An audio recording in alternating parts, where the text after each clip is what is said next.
আমি একটু আগে জবলে তুর থেকে নেমে এসে হাত, আর ডানে হলো the Tom of prophet Harun. পবিত্র কোরআন মজিদে বহু জায়গায় হারুন আলাইহিস সালামের কথা উল্লেখ আছে। একদিন নবীজি সাল্লাল্লাহু আলাইহি ওয়াসাল্লাম আলী রাদিয়াল্লাহু আনহুকে বলেছিলেন, তুমি আমার কাছে সেই রকম যেমন মূসা আলাইহিস সালামের কাছে হারুন আলাইহিস সালাম। সিনাইয়ের এই জায়গাটি শুধু একটি ভৌগোলিক অবস্থান নয়, এটি ইমানের ইতিহাসের সাক্ষী। তার ধৈর্য, বাকপটুতা ও নেতৃত্ব আজও আমাদের জন্য আদর্শ। যদি সিনাই যাওয়ার সুযোগ পান, জবেলে হারুন জিয়ারত করতে ভুলবেন না ইনশাআল্লাহ। হারুন আলাইহিস সালাম ছিলেন নবী মূসা আলাইহিস সালামের বড় ভাই। ফিরআউনের জুলুমের সময় মিশরে তার জন্ম হয়েছিল, কিন্তু আল্লাহর রহমতে তিনি নিরাপদে বেড়ে ওঠেন। আল্লাহ সুবহানাহু ওয়া তাআলা তাকে প্রখর বাকপটু বলে প্রশংসা করেন।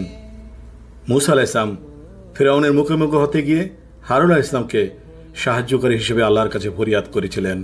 মূসা আলাইহিস সালামের সাথে ফিরআউনকে তাওহীদের দাওয়াত দেন এবং বনি ইসরায়েলকে মুক্ত করার কাজে সাহায্য করেন।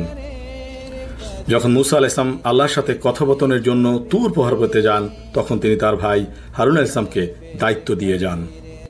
কিছু বিপদগামী মানুষ সামিরির প্ররোচনায় মূর্তি পূজা শুরু করেছিল। হারুন আলাইহিস সালাম তাদের বিরোধিতা করেন। কোরআন পাকে স্পষ্ট বলা হয়েছে তিনি দুর্বলদের রক্ষা করতে চেয়েছিলেন, কোনো অংশগ্রহণ করেননি।